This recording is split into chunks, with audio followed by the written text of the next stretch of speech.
Okay, I'm going to address this comment. I'm going to address this comment respectfully to the commenter. The RCMP are not doing their job when it comes to Native issues. It is not a cult that are dropping bodies off. They don't even get the bodies, which means you're not up to speed on things.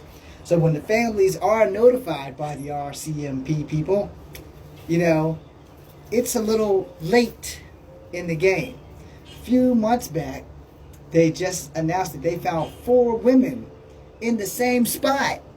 But they claimed they did an investigation and looked into all these women magically popping up in these spots.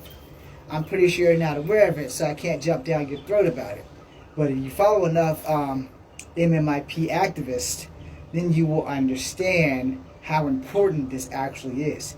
This is far from a cult. And maybe it's not affecting you because you might not be part of the Native diaspora. Alright? As a mixed Native, this affects me on levels that I can't explain to you because you're not a Native American. Or if you're not a member of the First Nations, or if you're not a member of the Mexican indigenous community, or South American indigenous community. I can't tell just by looking at your face what your race is, and I'm not going to ride your ass about that shit.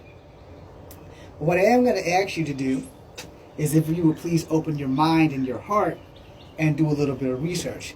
MMIP also talks about the missing and murdered children that were in residential schools that they are still finding till this day. And the number is well over 1,000 and some change, and that's just in Canada alone. They haven't scratched the surface of American residential schools, and if they have, they've been keeping that shit on low, and nobody has said anything about it on TikTok for about 8 months now. None of it has come across my FYP, nothing. And they also haven't said anything about it since the death of Frank Young up in the Canadian province. And it took them like a lot of days to find his body. They only found his shoe first. So if you think this is a cult, I beg you to please go do your research. I beg you to follow some indigenous activists. I beg you to look deeper into this, because there's too many people missing for bodies to be dropped off at the Royal Canadian Mounted Police places that they find it. There's a conspiracy for sure that people are unaliving Native women and men at an alarming rate. And the last thing I want you to do before this video ends, find out what a Starlight Tour is. Because that's how they get the men. They get them and they put them on Starlight Tours in the frigid weather. So please check that out.